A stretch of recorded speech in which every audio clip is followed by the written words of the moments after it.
trabalho de anatomia do primeiro período do curso de Biomedicina, iremos apresentar o sistema circular do tórax. O grupo é composto por Joyce, Elosiane, Inês e Thaisa. Eu, Joyce, vou começar pela aorta torácica. O que é a aorta torácica? É um vaso sanguíneo de muita importância no corpo, às vezes é referido como artéria aórtica. Este vaso surge do ventrículo esquerdo do coração, o que chamamos de ascendente. Em seguida, arqueia-se antes de descer pelo tórax e abdômen, transportando o sangue oxigenado necessário para o corpo. Após o arco, a aorta descendente é dividida em duas seções, chamadas de aorta torácica e abdominal. A secção da aorta torácica está localizada no tórax, que provém diretamente do arco aórtico. Embora algumas pessoas incluam o arco como parte da secção torácica. Ele percorre aproximadamente o comprimento do corpo entre a quarta e a 12ª vértebra torácica. Em um arranjo normal, ela cruza a artéria pulmonar e o próprio coração, fazendo sua viagem descer em direção ao abdômen. Como outras artérias, a aorta torácica ela tem vários ramos ou pequenos vasos sanguíneos que ajudam a fornecer sangue e oxigênio a uma variedade de áreas do corpo. Pode ser útil a gente visualizar toda a aorta como se fosse uma estrada, com muitas saídas potenciais para células do sangue e veículos de oxigênio. Algumas das rampas ou os ramos para esta seção da aorta ajudam a enviar as células do sangue para os pulmões e os arredores do coração ou do pericárdio. Ramos da aorta torácica suportam os brônquios que ajudam a levar ar aos pulmões. Grande parte da parede torácica, parte do diafragma e do esôfago recebe sangue desses ramos. Quando a aorta torácica desce após a 12ª vértebra, ela se torna aorta abdominal. Este é um movimento contínuo para baixo e as distinções nos nomes sugerem a localização, mas não a interrupção no caminho. A seção abdominal do vaso sanguíneo fornece ainda mais áreas do corpo com o sangue necessário.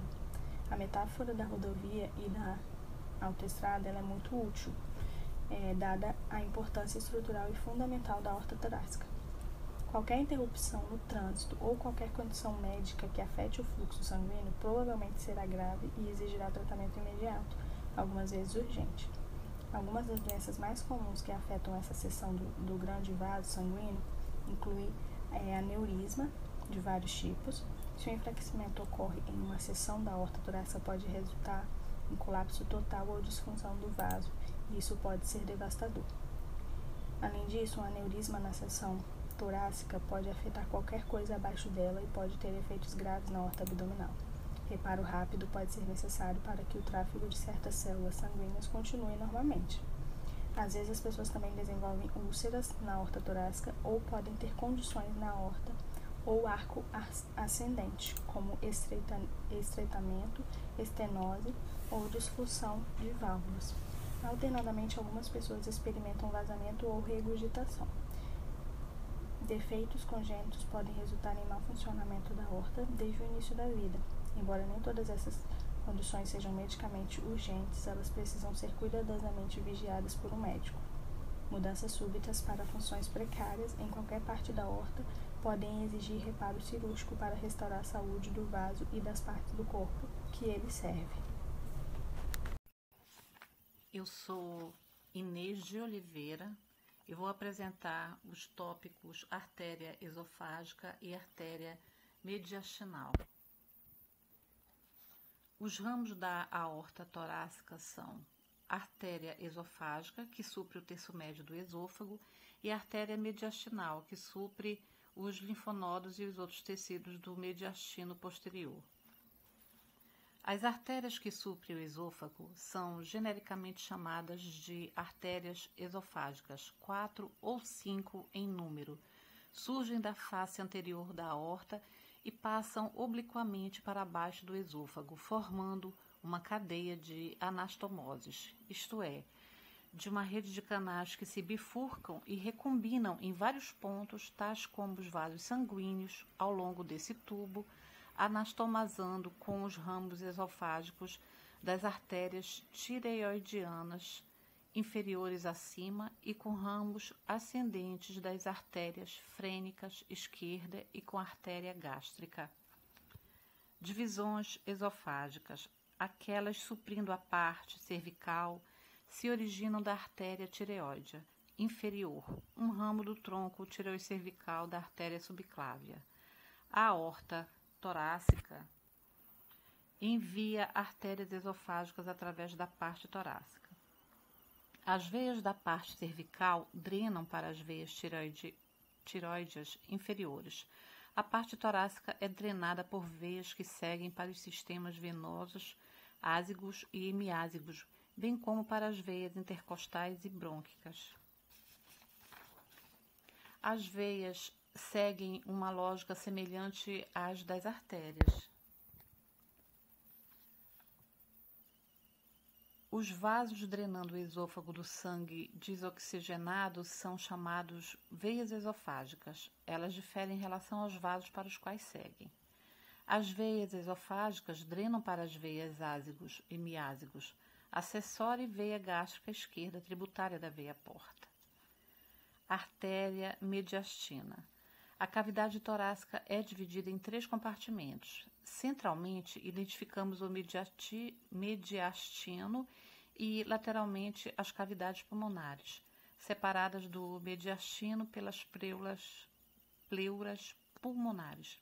O mediastino contém todas as vísceras e estruturas torácicas, exceto os pulmões, e estende-se do externo aos corpos das vértebras torácicas e da abertura torácica superior ao diafragma. Contém a glândula timo, o saco pericárdico, o coração, a traqueia, a parte torácica do esôfago e as grandes artérias e veias. Observa-se na figura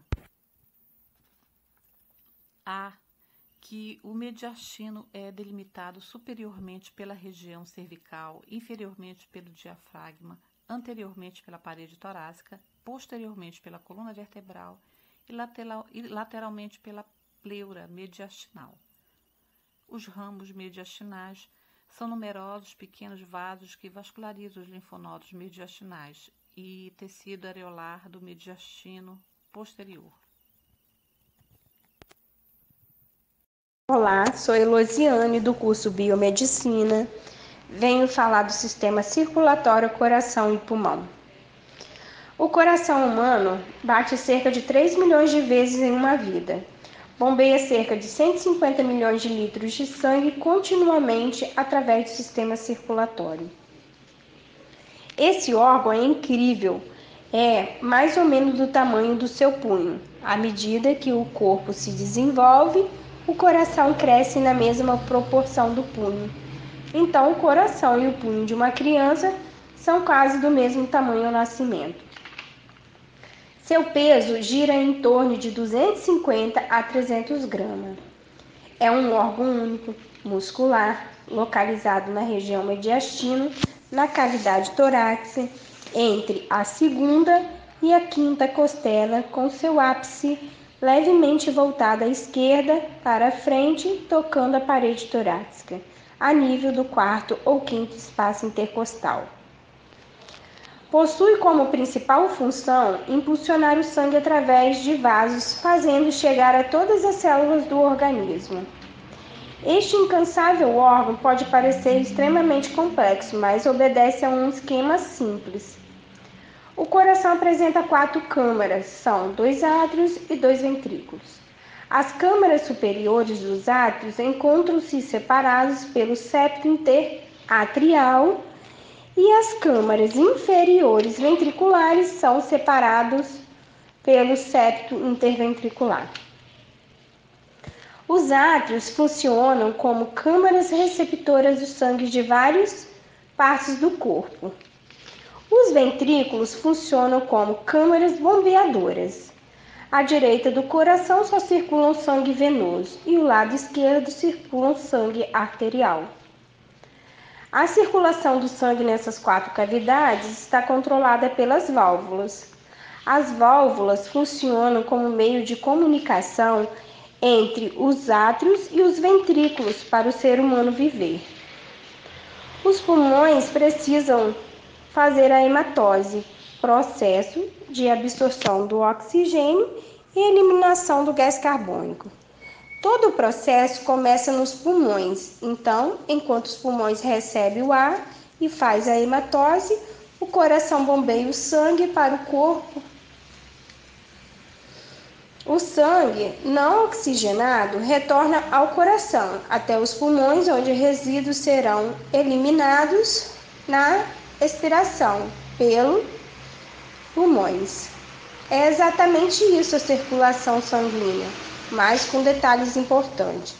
Os pulmões absorvem o oxigênio, onde irá conduzir esse sangue oxigenado pelas veias pulmonares, que tem a função de devolver o sangue aos átrios e às artérias. Tem a função de retirar o sangue do coração pelos ventrículos. O sangue oxigenado passa pela veia pulmonar esquerda, entra no átrio esquerdo, onde bombeia através da válvula biscúpide ou mitral. O ventrículo esquerdo, por necessidade de uma maior pressão, as paredes são mais grossas e o sangue é bombeado para a parte ascendente da válvula aórtica. Um pouco desse sangue flui da artéria coronária para a parede do coração e o restante para a parte descendente da aorta, que leva o sangue para o restante do corpo. Nos tecidos acontece a metabólise da célula, com gás carbônico, que será eliminado pelos pulmões na expiração. Dessa forma, terminar a circulação sistêmica e inicia a circulação pulmonar. O sangue rico em gás carbônico ou venoso irá fluir pela veia cava superior até o átrio direito, passa do átrio direito e o ventrículo direito através de uma válvula tricúspide. O ventrículo direito recebe este sangue pela válvula troncopulmonar, indo para a artéria troncopulmonar, que se bifurca entre artérias pulmonares em esquerda e direita, conduzindo este sangue aos pulmões para serem eliminados pela expiração. Assim, o processo é iniciado novamente pela respiração e ocorrência de hematose. O sangue rico em O2 retorna ao ventrículo esquerdo e o ciclo se repete. Dessa forma, sabemos que as artérias retiram o sangue do coração. Ou seja, não devemos confundir pensando que as artérias levam sangue arterial e as veias sangue venoso. Não é dessa forma. Tendo essa exceção, as veias pulmonares, o processo é diferente. As artérias levam sangue oxigenado, principalmente aos órgãos vitais, fígado, rim, cérebro, músculo, ossos e intestinos. Meu nome é Thaisa, eu vou estar explicando sobre o sistema ásico da circulação do tórax. É um conjunto de veias que drenam a parede dorsal, abdominal e torácica. Ela origina na face posterior da veia cava inferior. A palavra vem da origem grega, ásigo, que significa veia ímpar. Ela é constituída por veias ázigos, hemiásico acessório. As veias do sistema diásico recolhem a maior parte do sangue venoso das paredes do tórax e abdômen. Do tórax é recolhido principalmente por todas as veias intercostais posteriores. O sistema diásico forma um H por diante dos corpos vertebrais. O ramo vertical direito do H é chamado veia ásico. A parte vertical esquerda, na parte superior, é chamada hemiásico acessório. E a parte inferior é a veia hemiásico. A veia ásico ocupa a parte posterior e inferior do tórax. Ela é constituída por uma ou duas raízes, externa e interna.